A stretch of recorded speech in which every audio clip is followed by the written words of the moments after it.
Right. Good morning, everybody. We will get started this morning with committee meetings. The first one is Planning and Development, so I will go to Director Knodel to chair that one. Please go ahead, Director Knodel.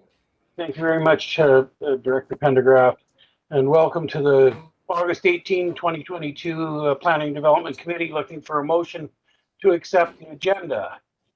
Moved Director Bauer, seconded Director Robinson. All in favor? Opposed?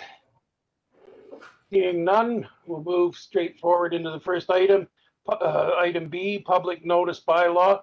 CAO Null, would you care to enlighten us? Thanks, Mr. Chair. So during the pandemic, local governments, as with everybody else, started looking at new ways of doing business. And Bill 26 at the end of 2021 provided opportunities for local governments to amend how they notify the public of significant planning applications. So, and any changes to the previous opportunities under the Act require a change by bylaw. So at this point, we're bringing forward some changes for consideration as to public notice requirements. And we have Mr. Garish that's going to present on this, Mr. Chair. Thank you, sir. Mr. Garish, please.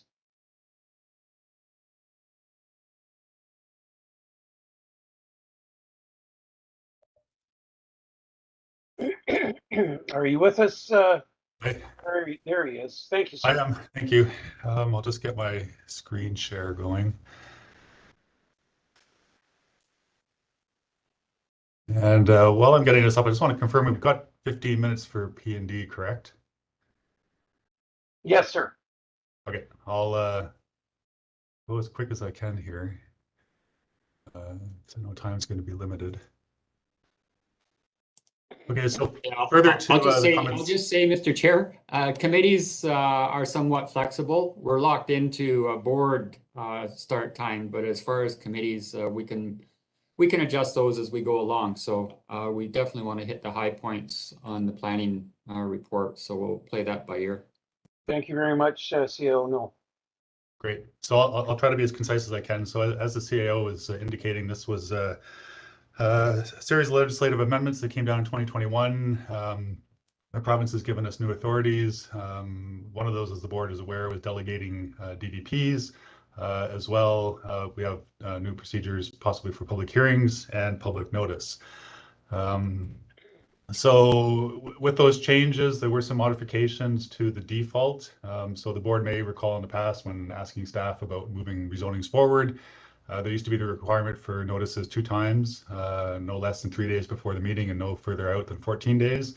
So that's now been replaced. The Act is a little bit clearer, just 2 notices, 1 each week prior to board consideration. So that's the default, and that's for newspapers. However, the legislation now does give the board the ability to adopt a bylaw to set out notification other than a newspaper, but it has to be by 2 different means.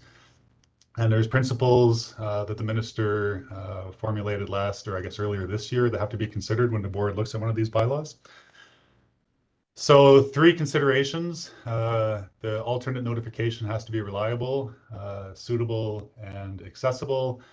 Reliable in the eyes of the minister means it's factual information that can be presented and that it occurs at least once a month.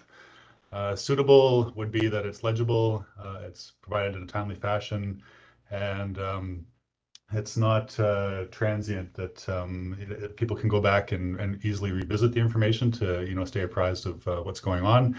And then finally, that it's accessible, easy to find, and available to a diverse audience. Now, I just want to highlight one of the reasons why this is coming forward now, because I know there's a lot of projects that planning is working on, and this wasn't necessarily on the list. But just with the recent budget variance report and looking at projections going forward to the end of the year, as well as what's been going on in the past, it's been an ongoing issue with advertising costs for land use applications. We had challenges last year with the budget being exceeded, but fortunately we were able to benefit from COVID funding.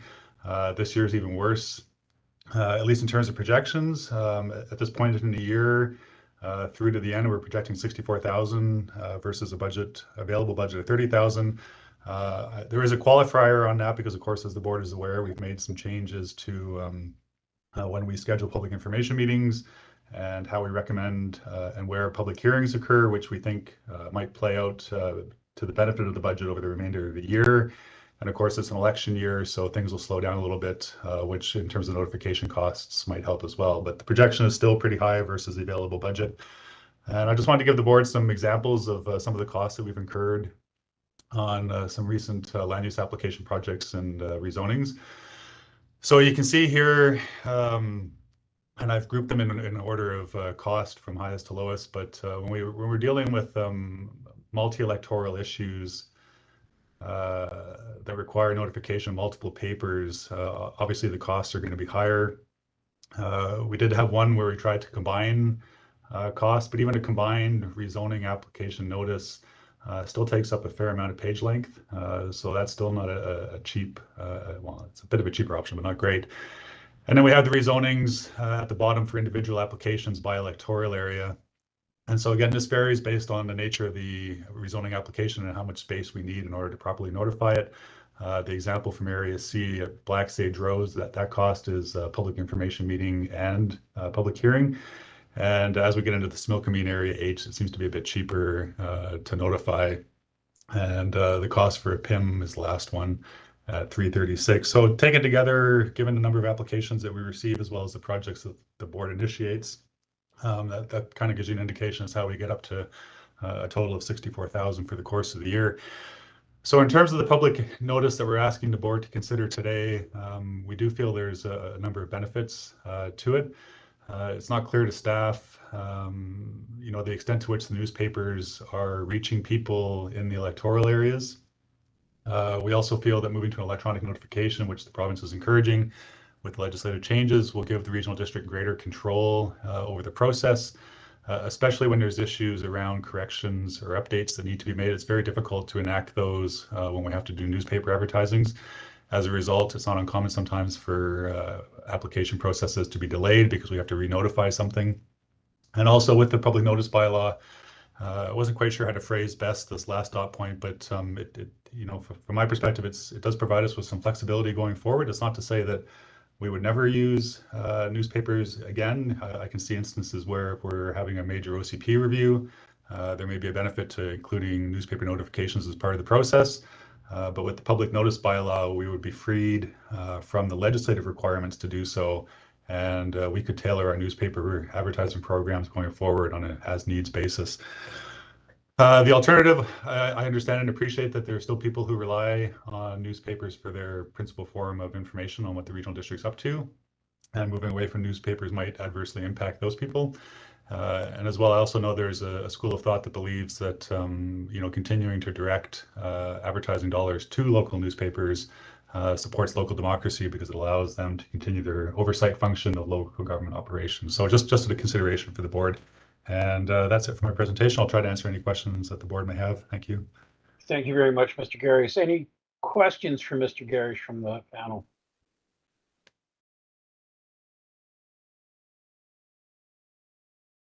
I'm not seeing any questions for you, Mr. Garish, but I do have, there's One in the boardroom. I see Director Gattens waving at me. Thank you. Thanks, Chair. It's not so much really a question, but just something for consideration. I think that consistency is key, so it makes me a little nervous when we think we might do advertising for some things but not all things equally.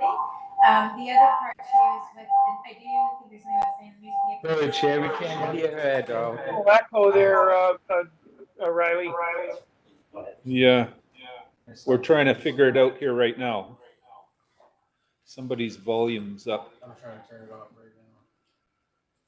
I can wait until somebody goes online and come back to me. Okay. The echo seems to have. Sorry, Chair, I'll start again if that's okay. I think that consistency is really important. I'm a little bit concerned if we're going to do the newspapers for things. We're not hearing your Director Gattens. Your volume's down. You're just not coming through clear. Okay, we'll wait and see what to do. Can you hear me better now? There you go. Okay, thanks, Chair. So I think consistency is important rather than trying I just think we need a consistent plan so we know what to expect rather than deeming some things more important and therefore more worthy of a newspaper. I think that's a little bit of a concern, and I do think that supporting our local newspapers is important. If we are going to make this change, because I also recognize there's quite a few savings, I think that we need to invest in a communication program prior to making the change. I know there's people in my area that don't use the internet, that depend on the newspaper. They send me clippings from the newspaper. So I think we need to just do this in a cautionary way that preps our citizens to know what to expect in 6 months or something like that, rather than doing it right away. So those are just my thoughts on that. Thank you, Director Gittens. Is there oh, yeah, Director Roberts, please? Yes, can you hear me? You need a little more volume. Speak clearly, sir. Okay, that's what my wife usually says. My question is for Mr. Garish, and with the recent communication issues that we had with the Karamias Creek fire, not a lot, but we realized that there seemed to be a lot of people that were on Voyant, and some things were going through, some things weren't. So we had some people that were able to receive a notification, and others weren't that had been signed up. So I'm wondering whether or not this is also some of the, in the background, some of the stuff that we'll be needing to work on, because it seems like Voyant has a few holes. Thank you. Thank you, Director Roberts. Mr. Garish? Well, I'm going to concede that that's a tough one for me to speak to, because I have to admit, I'm not aware of the issues with the recent emergency and the challenges with Voyant. Sorry, I don't have much more than that. Right. Thank you, sir. I do have one comment, and hopefully if we're doing this, that we do in the papers at least once a year, establish the Voyant system to encourage people to sign up for it. You know, and so they're aware that that system is there. I do like the idea that should we have a contentious one, the newspaper can still be used. So I do see some merit in this system, and saving money is going to be critical in the future. Thank you, sir. Any other questions for Mr. Garish?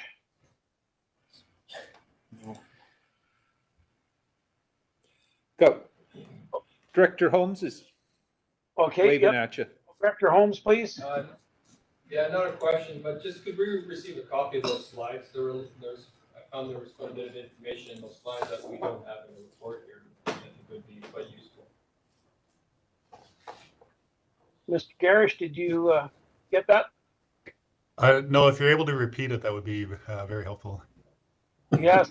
Ask for copies of your slide. Oh, yes, I can certainly provide those. Yeah, I don't know why. We seem to be not getting the volume from the boardroom too well. Any other questions for Mr. Garish?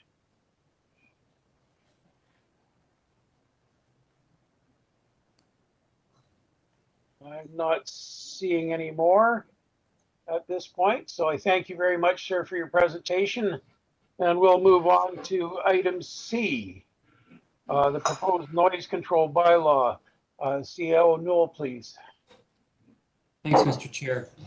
So as we progress through our review of the current noise bylaw system for those areas that are participants, we're getting towards more consistency and a consolidated approach, but we still have some issues that we need to address. Other than the interest in Area H from withdrawing from the program, we'll bring that back to rescind that bylaw later. But there are some issues with that Mr. Garish thought should be addressed prior to finalizing the discussion on noise. So again, we'll turn this over to Mr. Garish, Mr. Chair. Thank you, sir. Mr. Garish, please. Great, thank you. Slides up.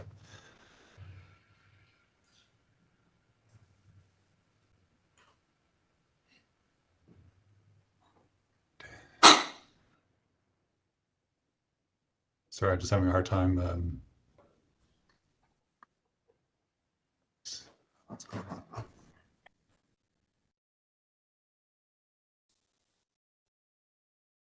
Sorry, there we go. Okay, noise bylaw. I've cut out a lot of the background information because I'm hopeful that the board is still recalls all of that. So I've gone to the resolution that was passed, or the motion that was passed at the July 21st board meeting when first reading of the new bylaw was considered. So there was two items that the board asked for further information on. One was the removal of electoral area H, and then the questions about decibels. So I'll start with electoral area H, and as the CAO indicated, this was a very easy change. This was the previous map showing the areas to which the noise bylaw would be applied. With the version that's before you today, area H has been removed, and I believe that it's intended to bring the current H noise bylaw as well as the establishment bylaw back for consideration at the September 1st board meeting. So you'll be able to deal with that at that time. As for decibels, I did some quick research online, and I thought this chart might be a helpful starting point to give an indication of some of the numbers that are behind the decibel levels in the bylaw. So I don't want to spend too much time on it, but you can see once we get up above 100, well, even I suppose it could be argued 75 up to 140 is loud, very loud, extremely loud and painful. WorkSafe BC has some guidelines that they rely on, some bands where expected operations of machinery or whatnot will generate certain levels of decibels. So I thought that might be a helpful context as well. And then we just did some quick examples for the board's benefit. The sound meter at right in the photo is just a $100 one that we got off of Amazon to help us try to understand decibels a bit better as we drafted the bylaw. So the example here is meant to be your typical office space. This would be the planning department. Came in about 44 dPAs. This was a photo taken during the office renovations.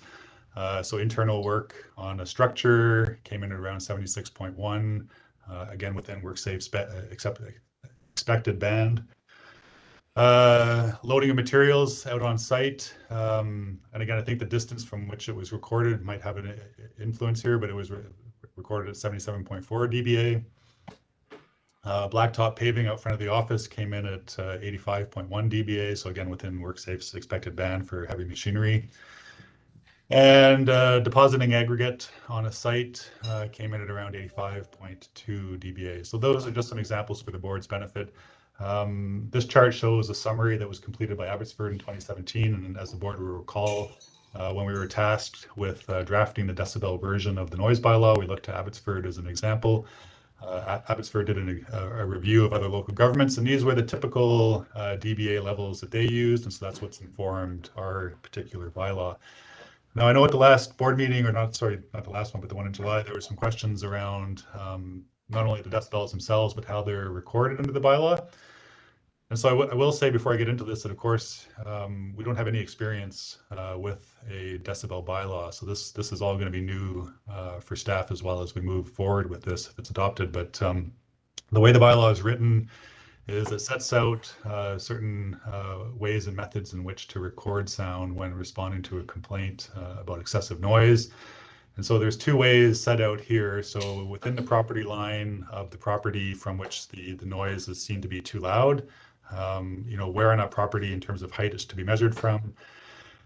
And, is it the best location? And then if that's not possible, the other option is within 6 meters of the property from which the sound is emanating. So this is a chart, and my fingers are crossed I've got it correct based on that definition from the bylaw, but I attempted to try to plot this out to show how the two different methods could be applied. So the green line is theoretically if we received a complaint from somebody about excessive noise, we would take the measurement from their property with the sound meter to see how it registered. In other scenarios, it might be that we stand 6 meters back from the property line of the parcel where the sound is coming from to take the measurement. So that's essentially how it's hopefully going to play out going forward with the new bylaw. Now, also with the way the bylaw is structured, there's recognition that sounds can change and not all sounds are the same. So depending on what type of sound has generated the complaint from the public, there may be different ways to measure it in terms of how repetitive and how frequently it occurs. And so the bylaw sets out those parameters as well. I won't spend too much time on here because this is all within the bylaw. So if you can refer to that for this information. And the bylaw also recognizes that there may be instances where either the sound meter is not working, it's not available, or simply not practical for whatever reason. And so it does contemplate situations in which the subjective use of the bylaw officer's understanding of an excessive noise is used, right? And he's relying on his ears. And so that's also a provision within the bylaw. Now, I believe one of the questions from first reading when it was deferred was in relation to nonconformity. So unlike zoning or even subdivisions, which have specific provisions under the Local Government Act for non-conforming situations, there are no non-conforming provisions that apply to a noise bylaw. So when the board adopts this new bylaw, the expectation is that uses within the different districts established by the bylaw would then be complying with the noise. And if they're not, then it's potentially, I'm assuming, a ticketable situation. I believe the other concern that was raised was in relation to heavy industrial uses, specifically aggregate operations. So all of the current noise bylaws include an exemption for construction. That definition of construction in the current bylaws includes gravel crusher and asphalt plant. My understanding was a very broad interpretation of that was applied previously to extend the construction exemption to heavy industrial uses. There's a couple of situations that came to mind when I was putting the PowerPoint together. Obviously, the one in Area F, which is actually zoned Large Holdings 1, so it's not in an industrial or commercial zone. And similarly, the one outside the town of Oliver in Area C, which again is zoned resource area. As the board will recall, the activity district in the noise bylaw, which allows for the greater decibel level, is only proposed to be applied to the commercial and industrial zones. So neither one of these aggregate operations would be within an activity district. So given that, the board might want to consider possible additions to the bylaw at this point. Under the draft, the definition of construction is way more concise than the current bylaw, so it's very difficult and probably not possible to construe it as applying to gravel pits. There are no other exemptions, so staff have in the draft before you with the tracked changes put forward some options for your consideration. That includes the inclusion of natural resource extraction as an allowance and to set different decibel levels for it. Again, because we don't have experience with the decibel bylaw, we're not really quite too sure on the level to be set, but based on what we've seen in other areas, 85 might be a good starting point. We've put hours in for consideration by the board as well. And also recognizing that we can't try to frustrate gravel operations that are permitted under the Mines Act, there is an exemption for those as well. While we were working on the aggregate facilities, though, the other example that came to mind and caused some concern was the treatment of the Penticton Speedway. Obviously, a very loud, a generator of very loud noise. The current electoral area D noise bylaw is silent on the operation of motorsport facilities, which is basically the use we use to define the speedway. With the transition to the new bylaw, there is a concern that possibly the speedway would not be able to comply with the proposed decibel levels. And so again, for the board's benefit, we've put forward a proposal that you may wish to consider.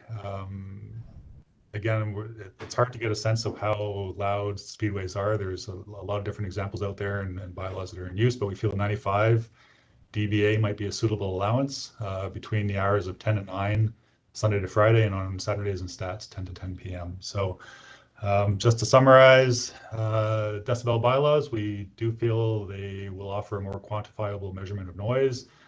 Just again, a qualifier that the regional district has no experience with decibel bylaws, so this is all new for us. And obviously staff training is going to be required and, getting used to practicing with the equipment, measuring noise, etc. And just flagging for the board that as we go forward, if this is adopted, that there may be requirements in future for amendments to better deal with some of these uses once we get a better handle on how they operate and the board's comfort level with the amount of noise that they should be generating. So this is probably one of those bylaws where we will revisit it in 12 months and let you know how it's going and some of the issues that we might be seeing at that time. So that's it for my presentation, and I'm happy to try to answer any questions that the board may have. Thank you very much, Mr. Garish. Any questions for Mr. Garish?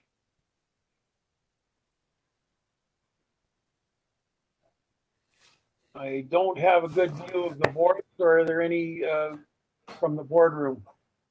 Yes, a couple hands. There's Director Gettens and Director Sentes. Director Gettens, please. Thank you, Chair.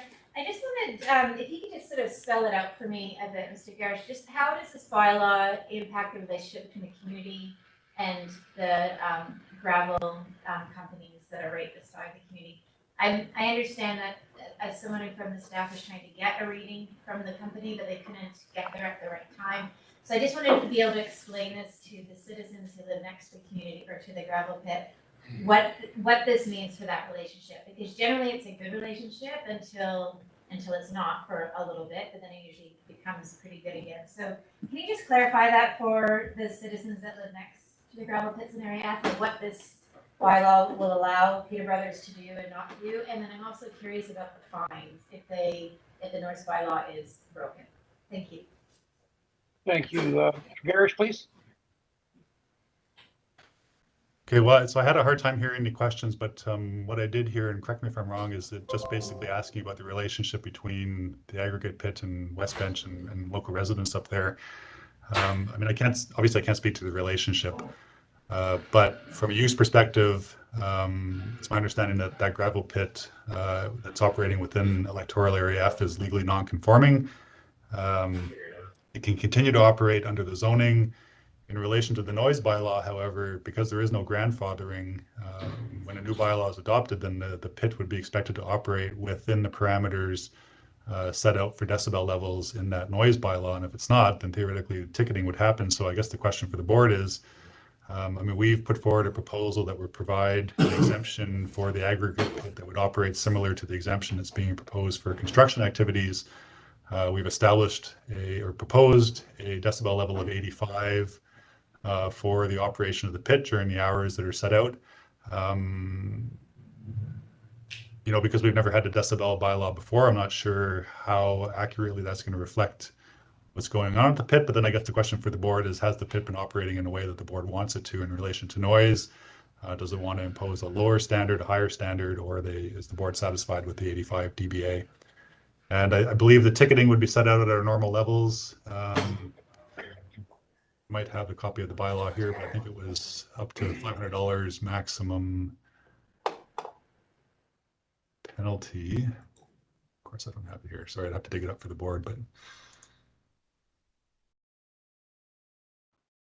So I'll stop there while I look for the penalty if there's more questions or if there's further clarification on that response is required. Yeah, just a clarification for me, sir. A gravel pit does not automatically fall under Ministry of Mines. Probably isn't. I Do nothing at the moment. I would suspect so, if they've been issued a mines permit.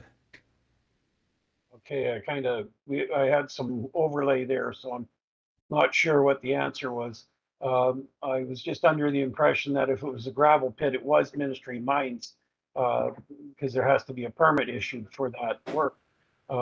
But I will stand aside and let that one be sorted out. Any other questions for Mr. Garish at this point, please? Director Holmes, was it? Oh, No, Director Sentes. sorry, yes, Director Sentes. Might want to let them know that we cut out for a minute. Yeah, I will. Sorry, Chair Canolo, we lost sound in the boardroom, so I didn't hear all of Mr. Garish's answer to my question, and I think We're the not question was- hearing you, Director Sentes. We're having some technical issues in here. Can you hear me? I can hear you, sir. Okay. Director Gettins wasn't able, well, we were shut down on noise here. We couldn't hear Chris's comments, the last part of it, so. And I just would like to clarify my question, if I may, Chair. Go ahead. Thanks. Can you hear me? Speak up loud. Really. Oh, okay. I've never.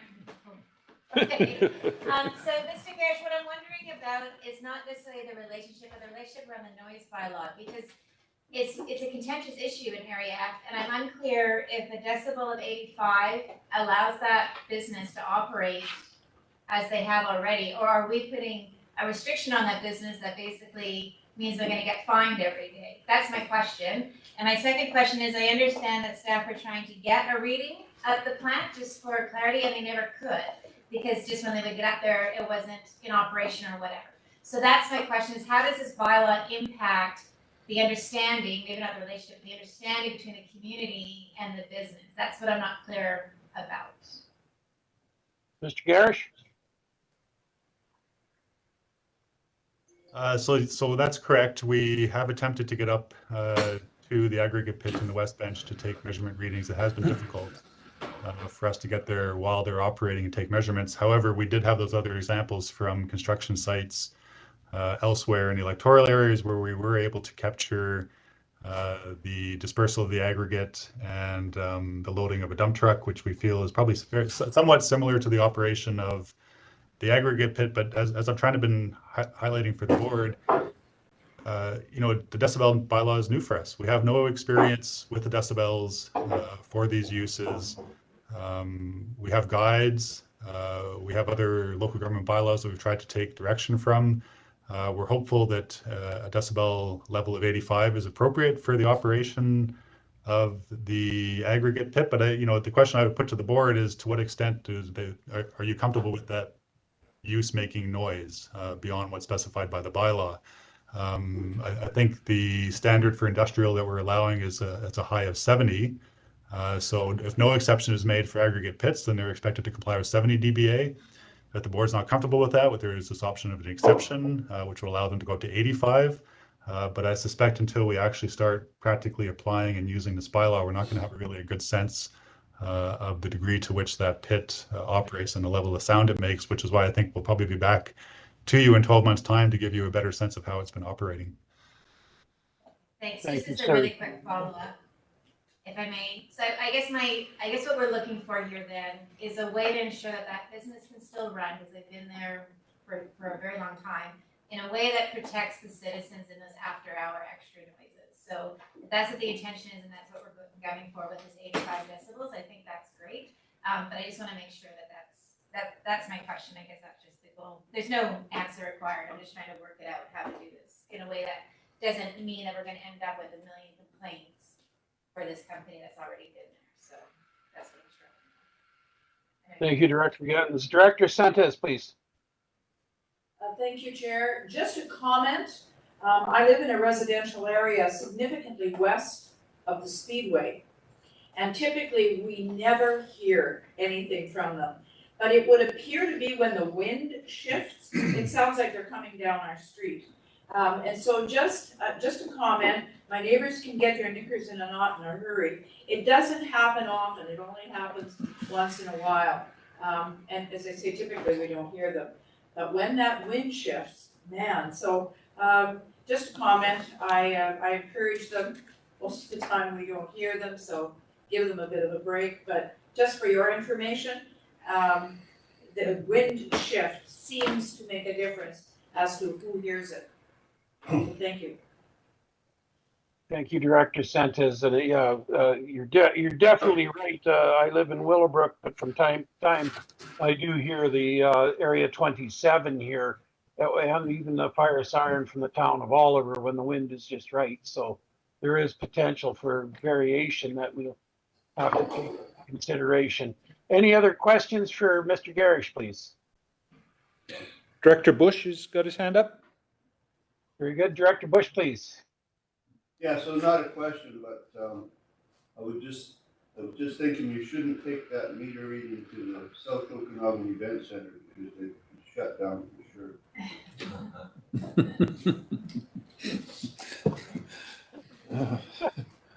We'll have to take that into consideration, sir. Any other questions for Mr. Gary? Director Johansson has his hand.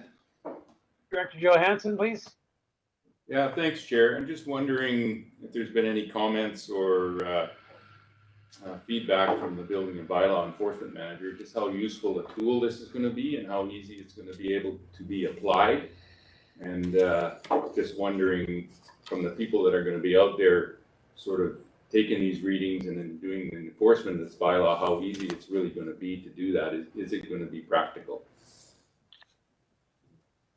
Mr. Garish, please. Well, the manager of building and bylaw enforcement and I have had discussions about that. Again, I don't mean to sound like a broken record, but I think until we actually get the equipment, get trained on it and try to practically apply it in the field, it's difficult to to properly advise the board on that. So again, we're more than happy to check back in 12 months' time and let you know how it's going, and if there's ways we think possible improvements could be made. Thank you, sir. Any other comments or questions, please?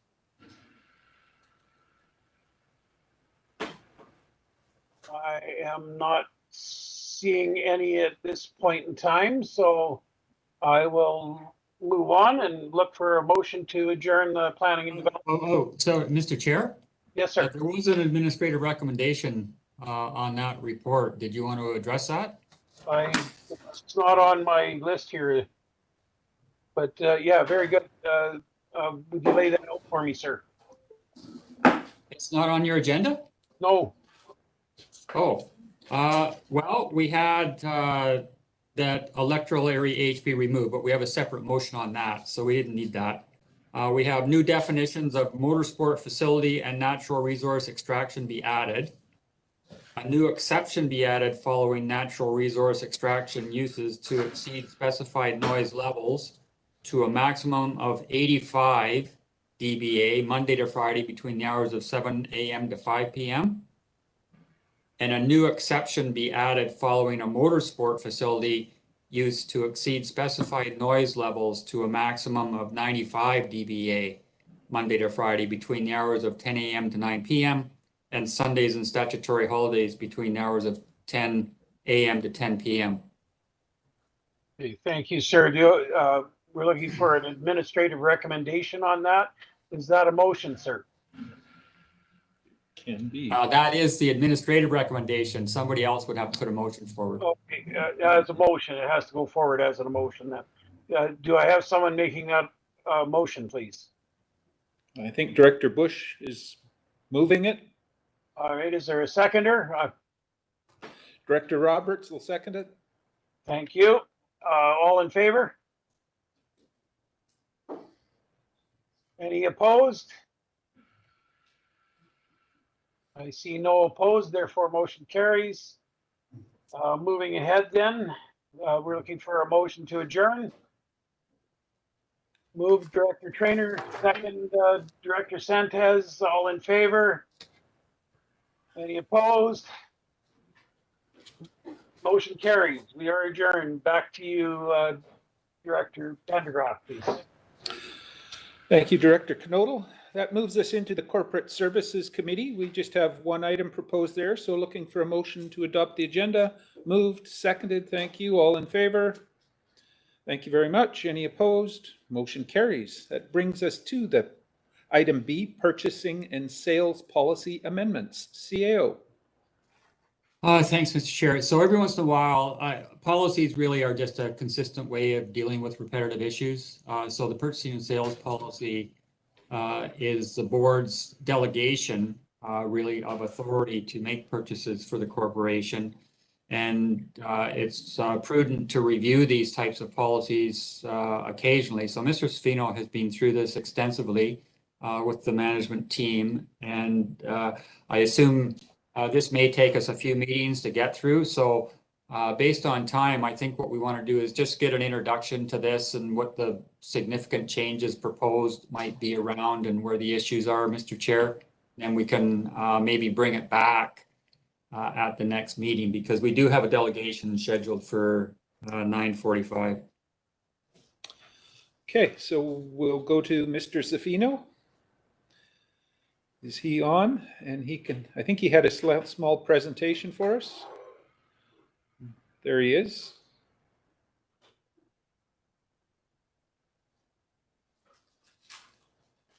Can you hear us, Jim? I can hear you, and I would ask if you could hear me, but if you can't, you're not going to be able to answer. We can. Okay. We can hear you. Thank you. And I've got a short PowerPoint presentation on this. As the CEO says, there's a lot to this, and I just want to discuss what the changes are and answer any questions for this first meeting. So this is a request to amend the purchasing policy. And one of the things that the purchasing policy is, it's a living document. The document changes with the changes in the organization. And things that we do work with is a decentralized purchasing system. And that is that we decentralized means that the responsibility for the purchases relies on the managers, including the fire chiefs.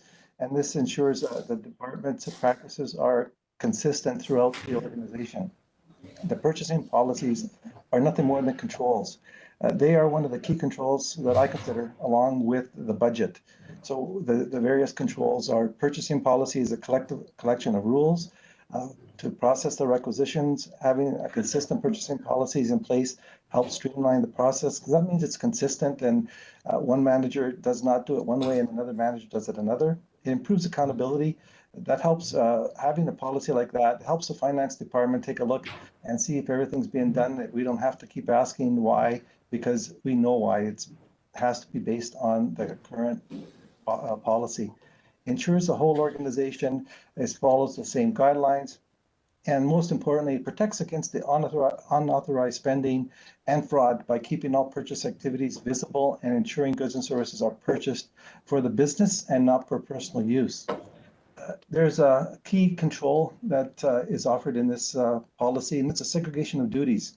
So the RDOS general practice is that the individual who signs the contract will be different to the individual who signs and approves the invoices. And ultimately, it goes through the channels where it would go from the manager, the CAO would sign the contract, the invoices would be signed by the manager or supervisor, depending on the authorization limits.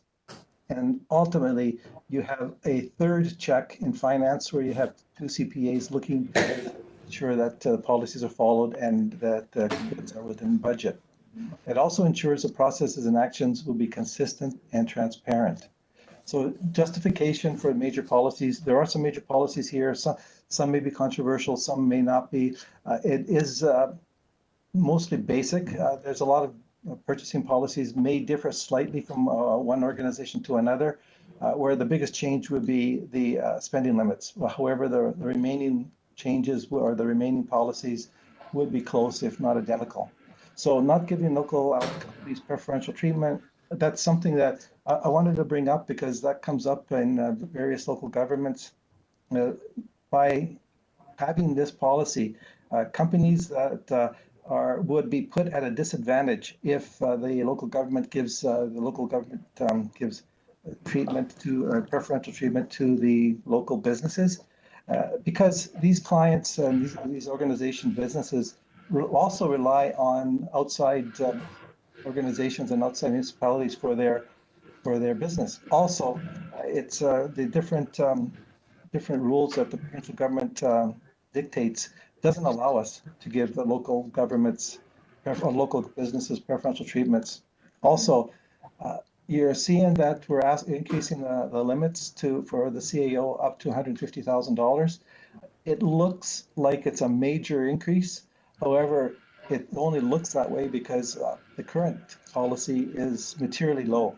And what happens is because it's materially low, it actually decreases efficiency within the organization, because there's times where we have to wait for authorization, and by increasing the CAOs to $150,000, it will speed up and increase efficiencies. An example showing Penticton and Summerland, just as an example, they both have unlimited expenditure limits for the CAO and the CFO.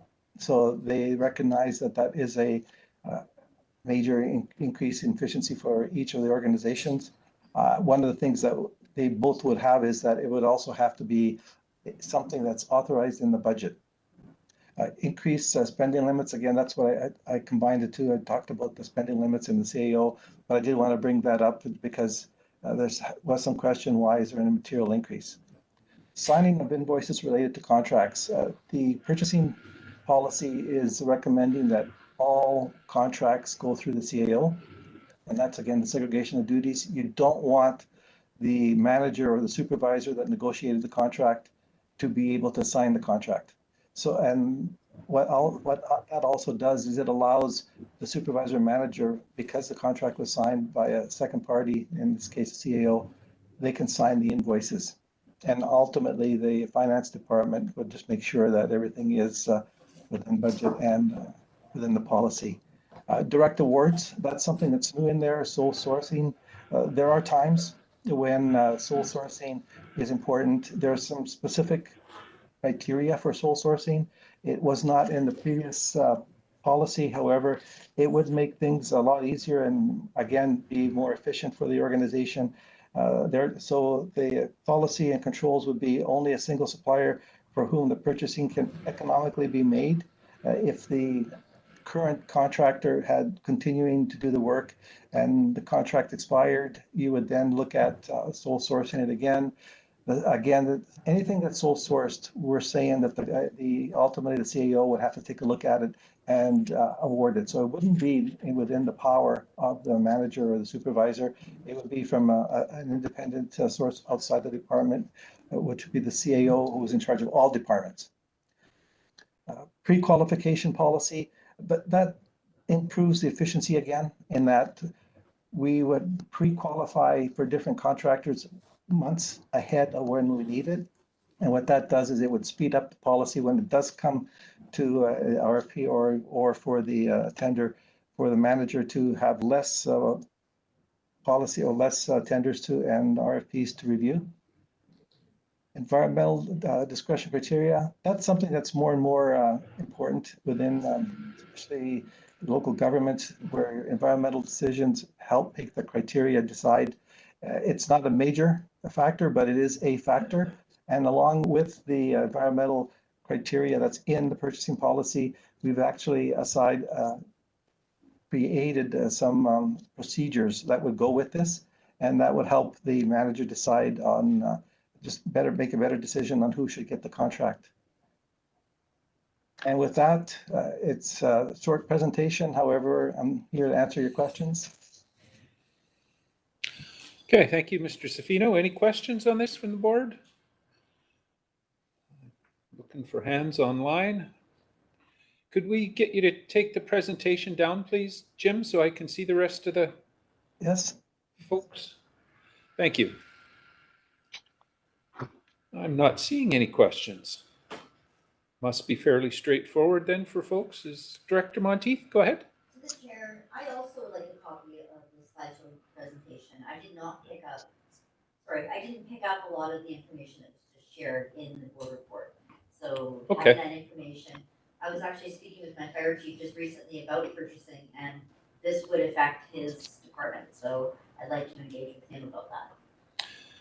I'm sure we can get a copy of the slide deck sent to us. Yes. Okay, thank you. Any further questions from the board? Not seeing any hands. There was a recommendation for this, that the purchasing and sales policy be amended as attached to the August 18th Corporate Services Committee agenda. So mover? I'll move that. Mover, a seconder. Any discussion on it? Seeing no hands, this will then come back to us at a future board meeting. I will call the question on it. All those in favor? Thank you. Any opposed? Director Monteith is opposed. The motion carries. That finishes with corporate services, so a motion to adjourn. Thank you. Moved and seconded. All in favor? Thank you very much. Any opposed? Motion carries. That takes us to protective services, and I will go to Director Roberts for that one. Please go ahead. Thank you. I'd like to call protective services to order at 9:49. Could I have a motion to adopt the agenda? Might have to up a little bit on the volume if you can, as you speak. Project. I'd like to have someone, a motion to adopt the agenda for protective services. Director Bush, and I see Director Coyne Senior. Thank you. All in favor? Any opposed? All right, carried. I'll pass this on over to the CAO. I see that we have a delegation from Italian Emergency Management, CEO, sorry, AO. My goodness, my alphabet's out of whack today. Thanks, Mr. Chair. Yeah, so This is an after action report from the atmospheric flooding back in December of 2021. So I'll just pass this over to the delegation. They can bring the board up to date on what they've provided. Perfect, thank you very much. Are you okay if I share my screen? Go ahead.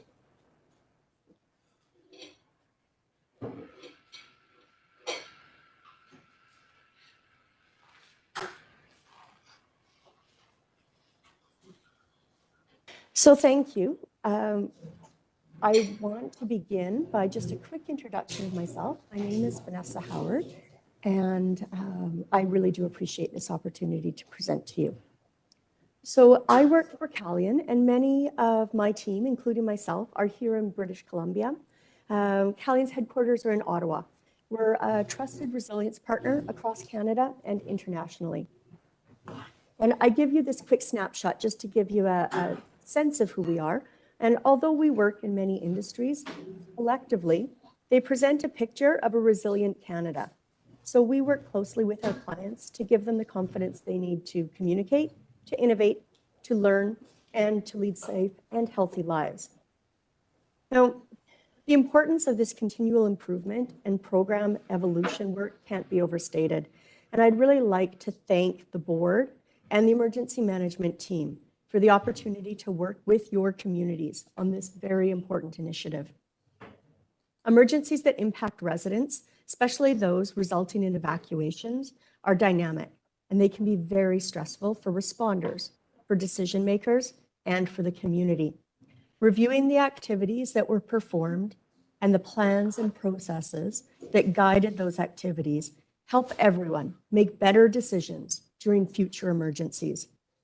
In my opinion, an urgent evacuation is one of the most stressful situations facing a decision maker. And of course, as you're well aware, as I present this, we still have people displaced by British Columbia provincial emergencies, both wildfire and atmospheric river flooding, which have impacted families and communities across our province, including, of course, the RDOS. I will go further into our process and our findings shortly, but I really want to reiterate my thanks. The challenges faced by disasters are very real. You have emergency program staff who are experts in emergency management and personally work year-round to prepare for and respond to emergencies. The frequency and severity of emergencies impacting the RDOS is notable, and it puts an enormous strain on these people. The strain is also felt by your responders, often volunteers in your community, the residents you all represent, and of course yourselves. I truly appreciate the trust you have placed in Calian to perform this work and acknowledge the level of strain each of you may be under at this time as the RDOS is still facing emergencies.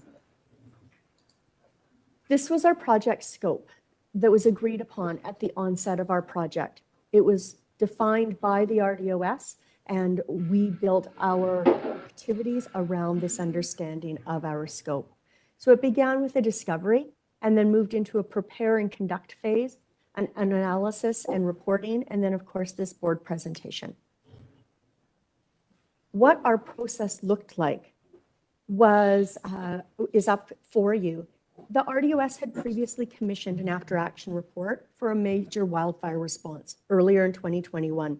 And at the time of the the atmospheric river, they had not yet had the opportunity to approve the received after action report related to that earlier response. The wildfire after action report identified several observed best practices and opportunities for improvement related to the RDOS EOC that had not yet been formally adopted. So therefore, our atmospheric river flooding AAR was very narrow in focus. This AAR explores the interaction between the RDOS and response agencies and between the RDOS and the impacted public. So from that base, we perform stakeholder engagement and consultation. During this project, Calian invited following stakeholders to support our understanding of their experience during the flooding. So that included elected officials of each of the communities within the project area through interviews. Community members were distributed a public survey, and EOC staff representatives, as well as emergency response agencies, were also provided a distributed survey with the option for follow-up interviews. And through consultation with the RDOS, response activities that were included in this assessment focused on 3 categories. We looked at information management, which considers the effectiveness of the exchange of information between organizations and the Emergency Operations Center, as well as the quality of messaging to the public. We also looked at concept of operations, so that considers the governance, the policies, the plans and processes in place that support a coordinated response, and then training and exercises, which consider the knowledge and experience available to staff and volunteers that were required to fulfill emergency management functions and positions. I'm going to go through some of our findings and our data collection in a bit more detail, and then open it up for questions if that is okay with all of you. So our initial data was collected through 3 separate web-based surveys that were made available to members of the public, staff, volunteers, and first responders, as I defined earlier. The public survey was made available in English via the RDOS website, and the staff and volunteer survey, as well as the first responder survey, were sent directly by the RDOS to a database of representatives who had participated in some capacity during the response. The online surveys were comprised of various types of questions that included rating scales, multiple choice, as well as open-ended questions. And you can see here the regions that we received respondents from and the different agencies that we spoke with directly. As we go into the findings, I want to again pause and just remind you that this AAR should be considered in conjunction with other AARs from 2021 and with a really compassionate appreciation of the strain prolonged emergency response operations may have on individuals and programs. You're well aware that the RDOS faced several noteworthy emergencies. And although we looked at the atmospheric river here in isolation, the staff, the volunteers, the response agencies, and the residents each responded to this as this series of atmospheric rivers within the larger context of their past learnings, but also in some cases, past fatigue and stress caused by the previous emergency events within 2021. So when we looked at the different sections, I've broken them down into our 3 areas of focus. So information is, of course, critically important during emergencies and disasters. It is what authorities and the public needs to make decisions and is an essential aspect in an organization's ability to gain or lose visibility and credibility. Above all, it's necessary for rapid and effective assistance to those who are affected by the disaster. And so this section addresses the effectiveness of information exchange between responding agencies as well as messaging to the public. And what we found was that there were opportunities for improvement identified related to the sharing of information. 50% of staff and volunteers reported an average or above level of situational awareness at the beginning of the emergency, which did improve to 58% to the midpoint of the emergency. And toward the end and transition point in the emergency, this removed predominantly to not applicable for most of the respondents. First responders reported an average or above average level of situational awareness at a rate of 53% during the emergency. Now, as would be expected in a complex emergency, there were challenges in sending and receiving information required for decision making. So approximately 33% of staff and volunteers and 33% of first responders felt the information was exchanged effectively during the first 4 days, and this moved up to 41% during the midpoint of the emergency. One of the things we heard loudly from the public survey from the evacuees revealed that many people relied on the Tulameen Fire Department, among others, for communication updates related to the emergency. Based on the feedback from the survey respondents, there is an opportunity to improve the timeliness and efficiency of the public information during an emergency. Fire Chief Jody Woodford was frequently positively referred to in comments regarding her assistance in providing updates and distributing information during the flooding.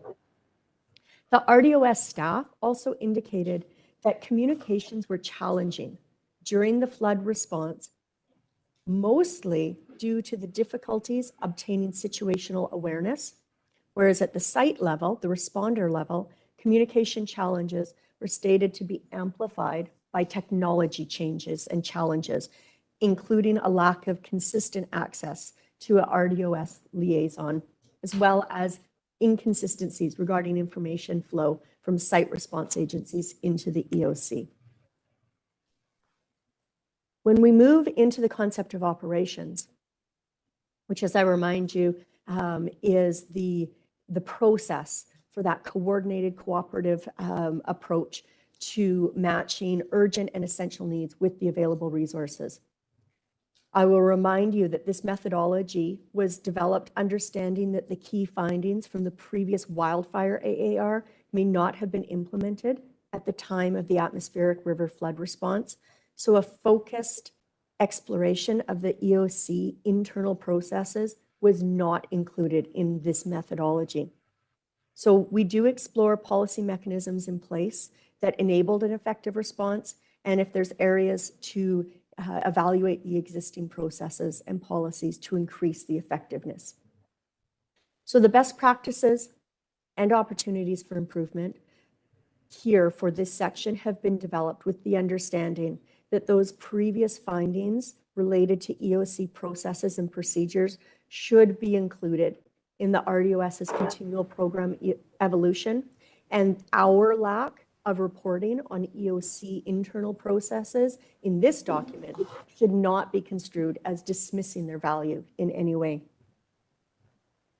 What we found in this area was the RDOS continues to be a strong proponent for emergency preparedness, which helps increase resilience when a disaster occurs. Members of the public, as well as first responders, had already taken steps to increase their preparedness prior to the 2021 atmospheric river flooding. During response activities, we did find opportunities to improve response. Specifically, formal coordination of response activities is required. To set up this coordination effectively, this specifically includes a responsibility to work with each response agency within the RDOS to ensure there's alignment in the expectations for each agency, and that there's a clearly understood lead agency for each hazard type within the RDOS. And furthermore, respondents consistently described a distrustful relationship with the RDOS broadly. So there's an opportunity for all departments, not just the emergency program, to improve upon this relationship. And doing so will have a very positive impact on the ability for the RDOS emergency program to effectively support the community that they serve. When we look at training and exercises, this section really addresses how previous training or the experience of impacted staffs or volunteers' understanding of their role played out regarding the response and identifying any additional training requirements that could help. So of course, ongoing training and exercises are very useful tools that can help communities better prepare for emergencies. And you'll see in some of our further statements that they contributed to the strong relationships that do exist in your communities. 100% of staff and volunteers, as well as the first responder survey respondents, indicated that they had an appropriate understanding of their roles and responsibilities within their respective response plans. However, despite this, we did find the integration between the RDOS EOC and the incident commanders is not well understood, and there's an opportunity to increase this understanding. In particular, regarding incidents where the BC Wildfire is not a lead agency providing support. Throughout the response, individuals and agencies demonstrated very strong relationships and a deep sense of community. The RDOS benefits from a volunteer base that's willing to provide unique technical expertise for the betterment of their community. This includes private industry, which demonstrated a willingness to support the urgent needs of the local community when required, and from RDOS staff, who have provided ongoing planning, response activities, and engage in continual program evolutions and evaluations. There were 4 best practices identified across the functional areas of focus. The local response areas demonstrated those strong relationships with their communities and with their partner agencies. The local response agencies also leveraged their knowledge of the community to effectively distribute emergency preparedness and response information to the public. The relationships between the local responders has been fostered through the collaborative training opportunities, which regional responders participate in routinely. So a recommendation is that the RDOS should work to sustain and foster these strengths by working with local response agencies to better understand how to integrate the RDOS official communications into existing communication channels used by the community they serve. Additionally, the RDOS should continue to invest in the RDOS emergency program activities that encourage regional integration and coordination whenever possible. Despite the significant efforts by the RDOS EOC staff, there remained a disconnect between the situational awareness, coordination, and outward reporting from the EOC and the public perception or experience during the early phases of the event.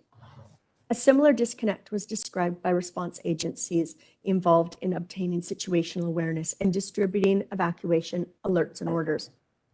We found 8 opportunities for improvement that were identified across those 3 functional areas of focus. So I have a few key recommendations for consideration to assist the RDOS in continuing to evolve and strengthen their emergency program. Similar to other regional districts, the RDOS includes large rural areas which are exposed to a variety of hazards and depends upon predominantly volunteer response agencies to fulfill a variety of roles during emergencies. Many of these volunteers have professional backgrounds which benefit the community by providing technical expertise within the volunteer groups that exceed what would normally be provided by a professional responder in a similar capacity. The RDOS EOC staff should not be expected to have a clear understanding of the depth of technical expertise within volunteer agencies. So therefore, will benefit from expanding processes that enable a clear and ongoing communication with the local response agencies during planning and preparation, as well as during response. And despite the technical expertise and professionalism that exists within the response agencies across the RDOS, the distributed impacts really highlighted structural gaps in response plans for hazards when there isn't that lead provincial response agency, such as the BC Wildfire Service. It's recommended that the RDOS explores and ensures that there is a clear understanding of the roles and responsibilities of each response agency pertaining to an emergency response within the RDOS. And if there is a geographical gap for who that lead response agency is for any hazard, that gap should be identified and rectified. There is an opportunity to build stronger relationships between the residents of the RDOS and all RDOS programs. While stronger relationships will have broad benefits, it will specifically increase the ability of the RDOS emergency program staff to implement emergency preparedness and response programs and improvements in a meaningful way. Despite the small sample size of public respondents, the distrust was expressed through the public survey and described by response agencies during interviews, and that may negatively impact the effectiveness of emergency program activities. And although the emergency program can and should strive to increase trust and ongoing presence within rural RDOS, the entire organization was described as having an opportunity to increase that trust. So therefore, this opportunity should be considered from an organizational perspective instead of only that emergency program perspective. And while I have articulated some opportunities for improvement, the RDOS should really amplify the many strengths that are already present across the region. The existing community relationship should be maintained moving forward, and the trust between community members and volunteers should be commended. The level of dedication and commitment displayed by RDOS staff and response agency volunteers was outstanding, and partners were quick to recognize and acknowledge their efforts. By actioning the lessons learned or identified within this report, the RDOS can continue to improve overall response to the hazards within the region and to continue to support the public and responders through their already existing targeted preparedness activities. During the data collection activities, participants were provided an opportunity to acknowledge the efforts of individuals or organizations who positively impacted them during the event. The full list is in the report, but I wanted to just give you a snapshot of a very small sample of the very specific written acknowledgements supplied by respondents. For your awareness, we rarely get the level of response to that question in other AARs. This was really notable about the sheer number of people who wanted to acknowledge others within this response. And with that, I'd like to open the floor to any questions you might have. I can stop my screen if you would like.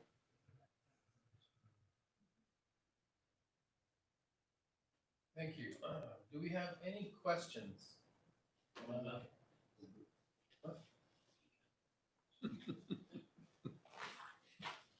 Any questions for Director Obrick? Yes, thank you to the chair, and can everybody hear me okay? I know we've had some difficulties with the sound. Vanessa, I want to thank you and say, wow, all caps with many exclamation points. Excellent report. I am the director from OK Falls, and I want to tell you, these issues you've identified resonate.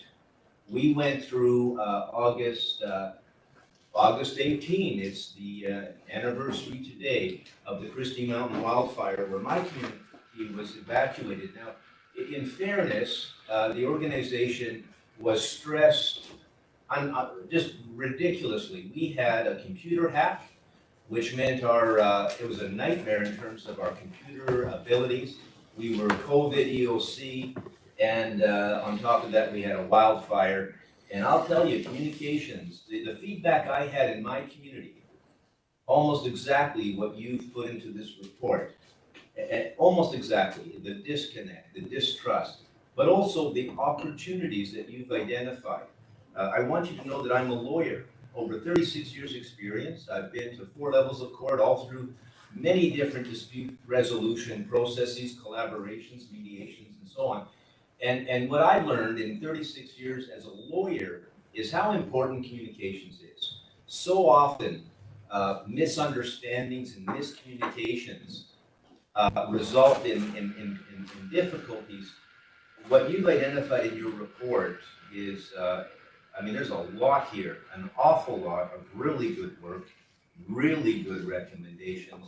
I like your approach, the opportunities that you've identified, wow. And as an organization, we have so many people. It's 10,500 square kilometers and only 85,000 people roughly. Most of those are in the municipalities, the rural areas. There's internet connectivity problems. There's, I mean, big problems. We have cell phone problems. I mean, this is not an easy task, and yet people receive information differently. They really do. And if you're not mindful of that, if you think a one flavor will serve every purpose, you're going to miss a lot of opportunities. So I just want to say thank you so much. Last year, we had the Thomas Creek fire in my area. I can tell you, I received excellent communications from our volunteer fire department chief, from search and rescue, from community members. And what you've identified is the opportunities to build on those excellent, and you look at the staff and you look at all the positives, knitting it together, I think you've identified where we have opportunity to do better. And I just want to say thank you so much. I really was impressed by your report. And I want everybody to know, I've never met Vanessa before. She's not a relative. I don't know her. But wow, good work, and thank you. Thank you, Director Obrick. Director Coyne Sr.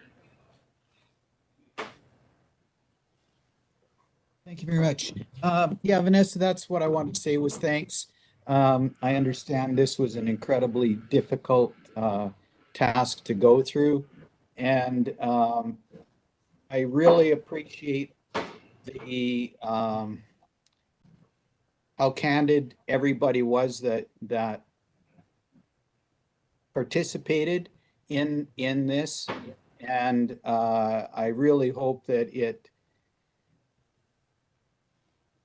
everybody on the board, there's 29 pages in that report, and everybody here, I hope, reads every one of those pages and every word on every page, because there's a lot said there. It's said by the community, and through all of this, now maybe the rest of the board totally will understand why I was so adamant in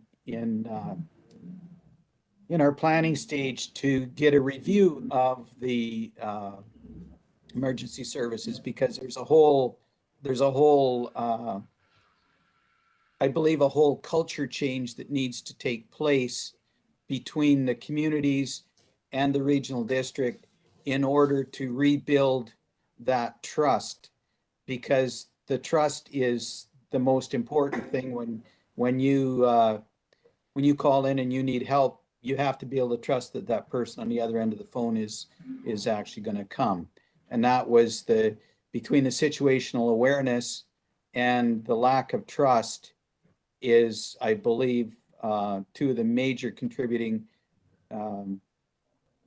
causes of problems that we had with the folks out in our area. But again, I want to say thank you to being really candid and open about this report. It's now it's our job to take this report and go through it and actually use it. So thank you very much. Thank you, Director Coyne. Can we hear from Director Bauer? Thank you, Chair. Thank you, Vanessa. A great summary of some very important points, but this was directly in regards to the atmospheric river flooding incident. And I just want to make sure that we're not, any other kind of similarities with other incidents in the past or recent past would be coincidental. I want to make sure what you compiled here is strictly focused on the atmospheric river flooding that happened in the Princeton area. I think that's important to note, if that's true. Would you like me to provide a response to that, Chair? Sure, that would be good. Thank you. So absolutely, Director. Thank you for raising it. We looked at the atmospheric river flooding in 2021 in isolation. We did not look at any additional, with the one caveat to state that your programs and your community didn't experience it in isolation. So we just wanted to acknowledge that there were ongoing impacts that should be looked at more broadly, but our focus absolutely was just the atmospheric river AAR. Any follow-up, Director Bauer? No, thank you. I just want to make sure that everybody understands, every incident is different. We're dealing with different circumstances where you may just have one incident. In other years, you have 20 incidents. or fires is different than flooding, and all it goes on. So also similarities could exist. They are coincidental in nature, and if I think each incident needs its own separate review, and for that matter, this could be maybe something for the future that we actually look at this. But we have to be careful to draw conclusions and kind of spread it all over every other incident, because like I said, everyone is very different. Thank you. Thank you. Any more questions? I see Director Obert. Yes, thank you to the chair, and thank you to Director Bauer. I want to emphasize what he said, the coincidence in other events. Wow, it's amazing, that coincidence. And what Vanessa said did resonate with me with other incidents. The coincidence is important. If I heard correctly, Vanessa, I heard a recommendation that it's kind of important for us that we have opportunity for organizational concern and improvement here. This is, when we have coincidence, we need to pay attention, because the opportunity for the organization is huge here. And it is coincidental that we're having similar difficulties. And that to me is a real good indication of opportunity. In my lifetime, and I've done a lot of work where we deal with positive association, coincidence, causation, 100% of causation is positively associated. I've heard scientists say to me, you got to be careful when you have a correlation. Correlation or coincidence is not causation, and that's true. That's true. But 100% of causation is correlated. Coincidence is important. We need to be mindful of the coincidence that Director Bauer has identified. I just appreciate the comments so much. And Vanessa, my question is, did I understand you correctly that there's an opportunity for our organization to improve these things, which means we might, not necessarily will, but we could have improvement not only on atmospheric river events, but other emergency operations and even other organizational functions beyond emergency operations. So that's my question. Are your recommendations possibly going to have a broader benefit than just this one event? Thank you. Ms. Howard, could you speak to that? Absolutely. Thank you very much for the opportunity to do so.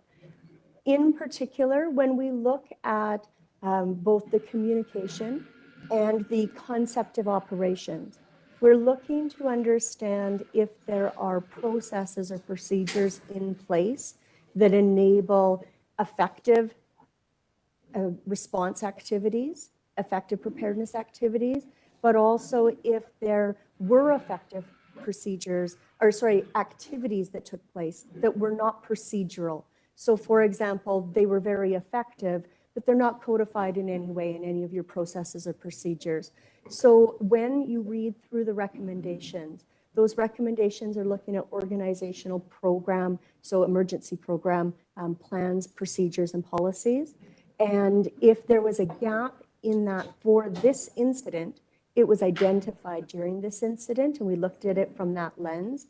But we looked to see if there's an existing program or an existing plan or process in place that could have supported it.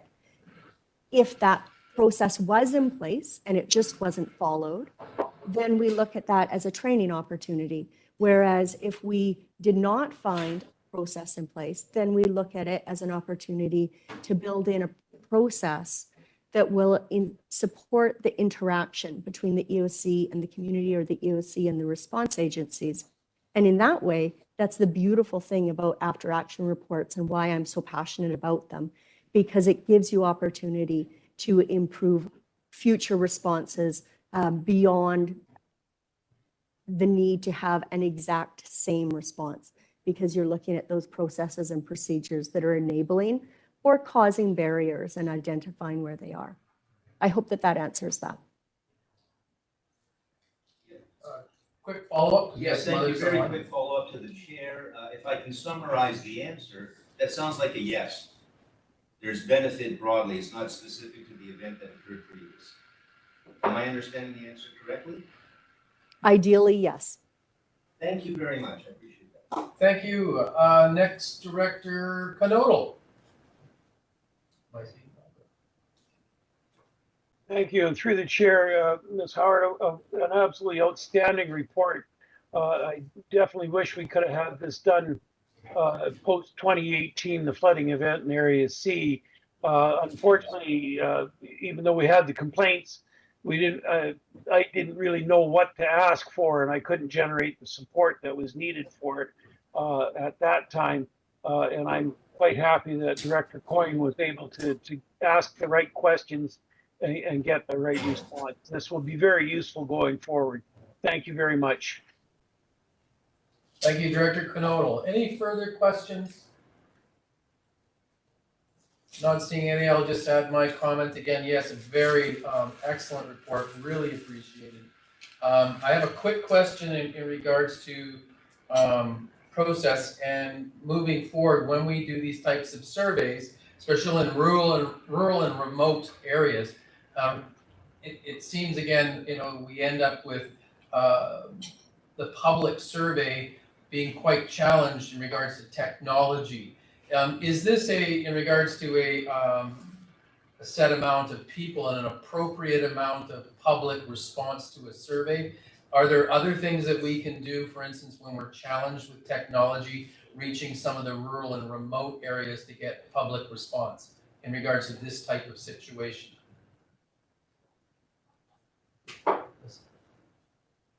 What we would normally do is our approach from Calian is to work with the subject matter experts in your community to really define what the most appropriate way to communicate with those rural communities are. Because even though I'm a British Columbian and I provide this service across the country, what works in every community is so unique. I would be the inappropriate person to say what would work best in your community. But we always advocate that your decision around how to engage with the community involves some level of deep understanding of the community. That doesn't mean you need to necessarily include all of the community, but speaking with local subject matter experts on how communication works well in that community is always advisable and generally provides very consistently positive outputs. Thank you very much, and still not seeing any other hands, any other questions. Just again, would like to say the exemplary report, really appreciated the information, very clear and concise, and you nailed it. Thank you very much. That being said, I'd like to move on to the CAO in regards to our next delegation. We have BC Emergency Health Services ready for their quarterly update, Mr. Chair. He's having trouble getting connected with WebEx, so he's hoping to reschedule. Oh. So it sounds like there's a challenge in regards to the connectivity for the individual with BCEHS, and he would like to reschedule. So I gather that would be fine if it's impossible for him to attend. Anything else, CAO? I don't see anything else on the agenda. No, that's it, Mr. Chair. Okay, well, we've come to an earlier stop, so that's good. Can I have a motion for us to go out of protective services? Director Gettins, Director Sentes, second. All in favor? Thank you very much. Okay, thank you, Director Roberts. We are ahead of schedule by a couple minutes here. Maybe we should take 5 minutes and refill your coffees, and then we can jump into environment and infrastructure. And that might give Adam a chance to check some stuff over here. We're having a bit of technical issues, so. Chair, there's a delegation at 10:45. At 10:45, and we're only 10:30, so. Yeah. we'll call them back in. I find this kind of interesting. Just saying. Like, Too many why- My screens? ADD is like, whoa. Well, I was looking at you because of your background.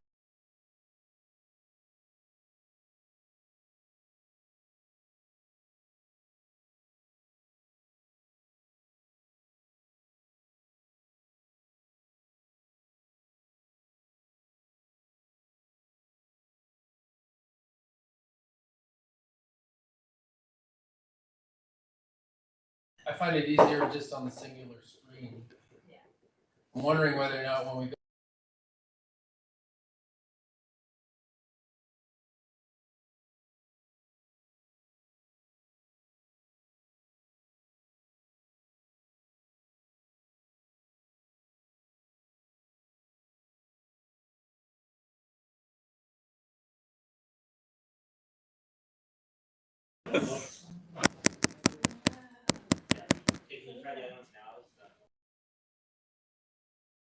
Leave it on?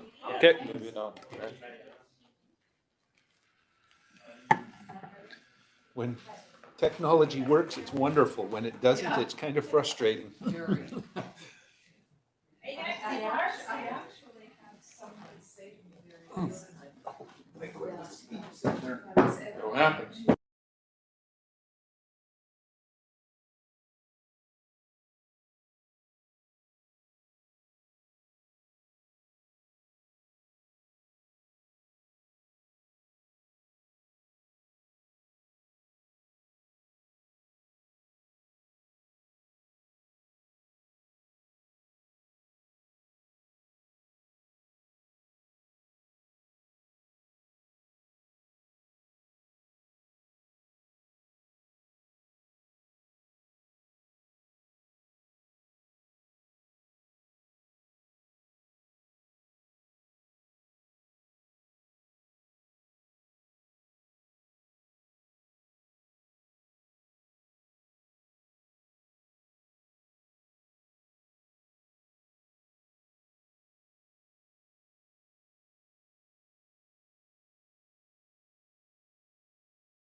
Okay, if we could get everybody heading back to their seats, we'll get started in a minute.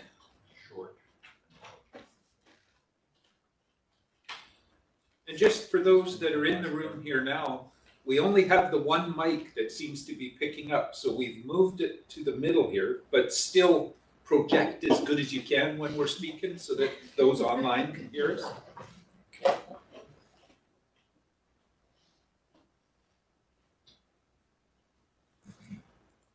It looks like we've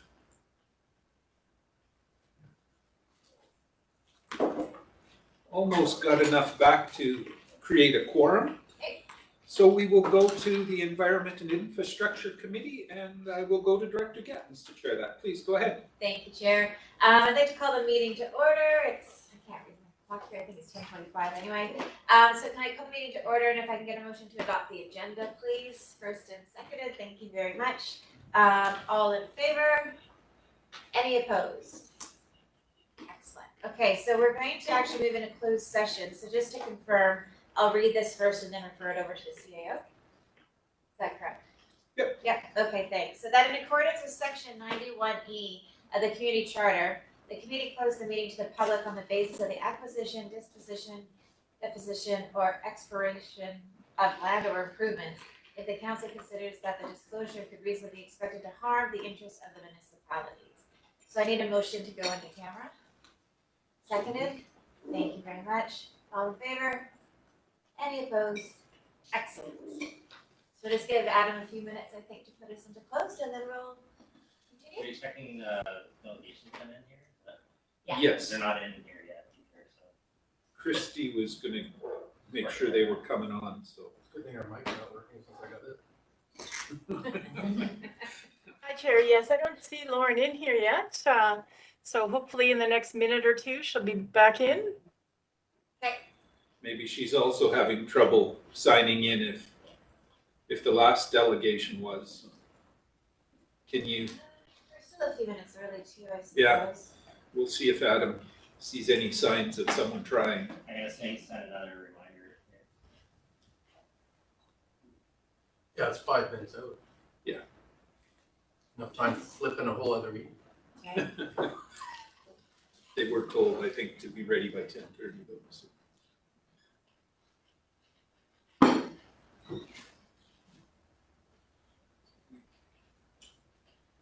Yeah, we can proceed regardless, Mr. Chair. Okay, so we're just waiting to be put into in camera then?